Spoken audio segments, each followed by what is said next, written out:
it was a false sense of protection for P. Diddy. He thought he was doing something to protect his family and his empire and his estate. Okay, that's all well and dandy if there wasn't poor intentions behind it. Okay, so what about them saying that the reason why Aaliyah's plane went down is because people on board were too heavy and she had too much luggage? How would that even start to take off? They weigh those planes and they do all the mathematics to break that down. That doesn't make sense to me. Jaguar Wright already said that they was hating on Aaliyah. As soon as she instantly started singing and actually started hitting the Billboard charts, they started hating on her immediately. Because they wanted to make a way for Beyonce. They trying to open up the door for her. For whatever reason, they took favoritism to her. Yes, okay, she did very well. She did very well for herself in group and in single. But she said that Diddy innocent. Yeah, okay. So what does that mean? Aaliyah would have been like another Selena, like someone, and she is even in her passing, her music still sings strong today. Could you imagine the impact that that woman would have had? Not just her little corner, because she carried herself with grace. She was very much like a Kim Porter, but in the music industry. Diddy knew that was coming back for him, and a lot of people thought that King Combs was going to be the one who actually tried to keep the footage from everybody. They found everything, so it's nothing that could not be seen. If you try to hide something, the Fed's gonna find it. And at the end of the day, everything that was on them tapes, it led right back to Diddy and Jay-Z. Keefe D, 61 years old, has remained in custody on a $750,000 bail since his September 2023 arrest. How are you going to try to dismiss the case when Keefe D has already written the tell-all book that everybody can buy and see? Everybody knows exactly what went down, but some people, they never bought the book, so they don't know exactly what happened that night. And that was a mysterious night, too, because Tupac only wanted to go to that spot and see the fight. Mike Tyson already said that he had his back regardless of what went down. That's why they didn't pull it while he was around Mike Tyson. Mike Tyson is a person who still sit back and look at it like, man, he remember when Snoop Dogg and Tupac was doing their thing. Mike Tyson, he want justice for Tupac. He want them to get down to the bottom of this. Everything that went down, regardless of what was going on, Biggie was cool with Tupac once upon a time. But just like Beyonce said, Diddy, he a messed up person in his own way, but everybody got their own flaws, but he's innocent. Like, at the end of the day, do y'all think Diddy is innocent? Like that's her opinion, but at the end of the day, we know for a fact Jay-Z can't act like he wasn't around him, and y'all can't act like y'all ain't know him. That's why King Combs kept saying, like, y'all gonna really play us like that? Like, my daddy, he looked out for y'all when y'all needed him. Davis has publicly said that he was sitting in the front passenger seat of the car, which pulled up side by side Tupac. Before the September 1996 shooting near the Las Vegas Strip, Suge Knight, and then head of Death Row Records, was driving in the car with Tupac sitting in the passenger seat. Knight was injured in the shooting. Tupac died from his injuries several days later. In June, the judge denied releasing Davis from jail pending trial after another man, Cash Jones, posted his bond saying she was concerned the bond was a de facto contract for future interviews.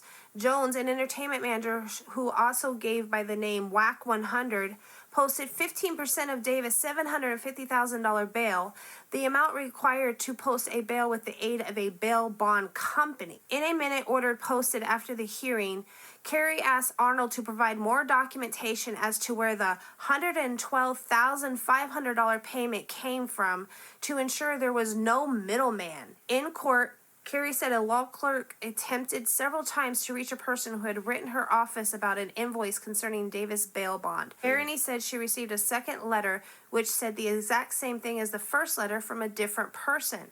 Prosecutors alleged a person involved in the transaction cut and paste the body of another letter and sent it to her, possibly committing a felony.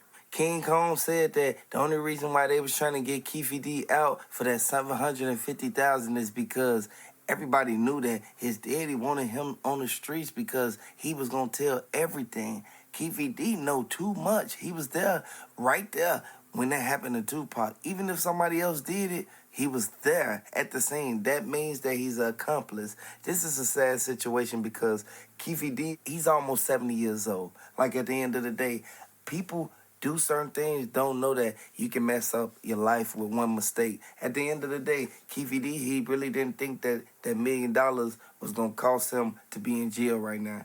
Diddy, he thought that he was going to be scot-free. And Jay-Z, he didn't think that the little 500,000 that he put up to do that to Tupac, that it was going to catch back up with him. This is a sad situation, but a lot of people know this happened time to time, and some people really can't, really can't stop it. But a lot of people put themselves in a predicament that they can't get themselves out of. See, the feds, they work in mysterious ways. They gave a briefing on everything that they got on Jay-Z. Everybody knew that it was going to come back on him. You should have never been involved in it. They got the Ring doorbell camera. Like, at the end of the day, Kim Porter didn't deserve to go out like that. Tupac didn't deserve to go out like that. These are two people that everybody looked up to. And they was always somebody who made people laugh. Like, at the end of the day, we know that they was hating on them. But at the end of the day, we can really pay close attention and look at the key facts in this because Jay-Z and them, they may be going down, y'all. I think Jay-Z innocent on the stuff that happened with the girl, but everything else, he was right there with Diddy. They got him on camera. And this is why the feds even saying his name. And everybody knew that once Diddy come out and actually get on the streets, he gonna cause terror to everybody. Anybody who ever tried to act like he really did that stuff when we all know it's on footage. This is why they won't release him out on bail. They are so afraid that he is going to step up and try to persuade the witnesses, threaten the witnesses, coercion, trying to buy them out. Whatever his little moves are and in the moments that he's trying to do them, they know he will get out and do the same thing right now, trying to save his own skin. Which, I mean, I get it. You're trying to save your life because your whole life is about to be over. But at the end of the day, the way he did even Kim Porter, it is so heartbreaking that her beautiful twin daughters had to grow up without their mother. The one person who could teach them anything and everything, how to be graceful and beautiful and elegant, the way a mom is supposed to do her daughters. They lost that. That's why they said that Mike Tyson, he ain't going. Like Mike Tyson, he said he gonna do anything he can in his willpower to actually get justice for Tupac and Kim Porter. They deserve to have justice, and it's sad that it has gone on for this many years, that nothing has come to a resolve. I mean, it's even sadder. You look at the fact that they did not even do an investigation on Kim Porter's death. Like, yeah, natural causes or pre-pneumonia, whatever it is, and no one ever looked into that, but her casket was ordered 2 months in advance? Come on now, where's the green flag for the red flags? They should be waving. Can you believe there hasn't been an update on Keefe D since August? Has he gotten lost in the mix with all the P. Diddy stuff that is going on right now? A lot of stuff going on because of Jay-Z, too. Don't forget what Gene Deal told them that Keefe D told the feds. He told the feds that the $1 million that was put out, 500,000 came from Jay-Z and 500,000 came from Diddy. I want y'all to know this is a sad situation. R.I.P. Tupac, regardless of how they look at it, all this is starting to unravel now. He knew exactly what he was doing when he put himself in this situation. And now Jay-Z denouncing him. Keefe D, he denouncing him. Regardless if he gave that money or not, Keefe D trying to get out of jail. R.I.P. Tupac. Hit the like button. Drop the R.I.P. Tupacs down in the comment section. This is sad because we didn't think that Jay-Z was entwined with everything that Diddy had going on. You know, it's a crazy situation when you hear rumors that Tupac's family is doing fundraisers to help Keefe D. Do they believe that he actually killed their son?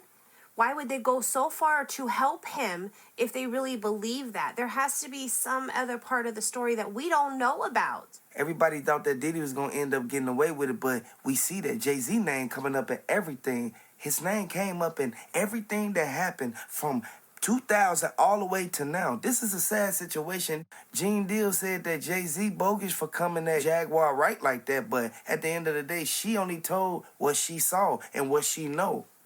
Jaguar White isn't afraid to speak out. She's fed up and sick of how she's been treated, and she's going to put it out there. She's really at a point where she has nothing to hide. So you got to put some thought into the fact of how much truth she's actually giving us. But is she giving us the whole story? And even with Keefe D and his tell-all book, Is there a lot of in between the lines going on there? Or is that just flat out what it is? If so, that book alone could convict. People kept saying, why did Keefe D even release a book when he took the money and gave it to the people? Mike Tyson said that Suge Knight was the reason why Tupac was even out there in Vegas. This is something that we all see from time to time, but you can't really put this person, that person at the scene because Diddy was nowhere around. Everybody said that Diddy, he only was taking phone calls from all the people who he gave the money to. At the end of the day, P. Diddy tried to wash his hands of it and pull back like he had nothing to do with it.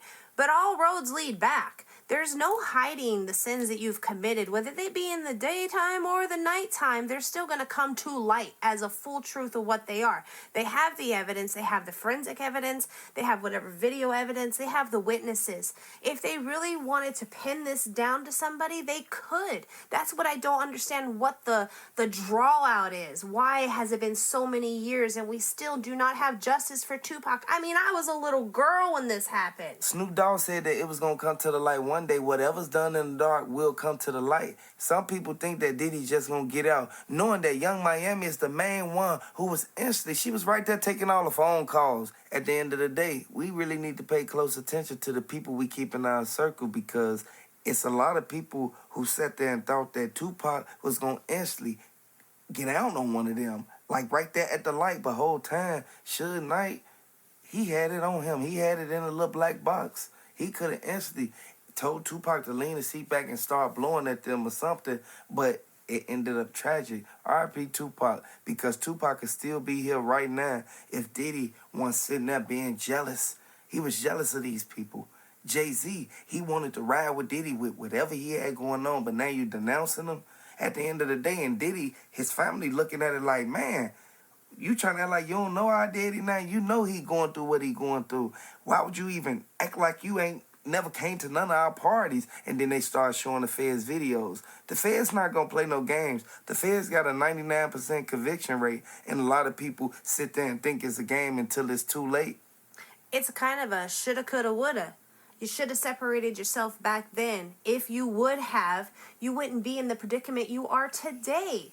You want to separate now after you've got years of association under your belt. No matter which way you slice that pie, you still get 8 slices. At the end of the day, this is why Kim Porter, she's resting right now. R.I.P. Kim Porter. Drop the R.I.P. Kim Porters down in the comment section. Drop the R.I.P. Aaliyahs down in the comment section. They said Jay-Z name is ringing bells right now. And a lot of people thought that everything that Gene Deal was saying was a lie. Gene Deal was right there. And everybody saw that. After Jay-Z got that phone call from Diddy, he sent that money over there. Diddy instantly put all the money together. He counted everything up that Jay-Z gave him. Next thing you know, he put it in that Louis bag. Soon as he put it in that Louis bag, he gave it to dude. Everything that we do is on camera, and it's only a matter of time before they really connect the dots. But you know what really is mind-boggling to me? Putting all these pieces of the puzzle together. Do you know they said that Kim Porter's casket was ordered 2 months in advance? That's sad. And everybody knew for a fact that Kim Porter was right there with Diddy. She had his back. And a lot of people don't really look at the person who actually got it for them. You feel me? Who's actually right there for them. A lot of people don't take them serious sometimes. And this is why Kim Porter was trying to leave. Kim Porter was trying to leave at that exact moment.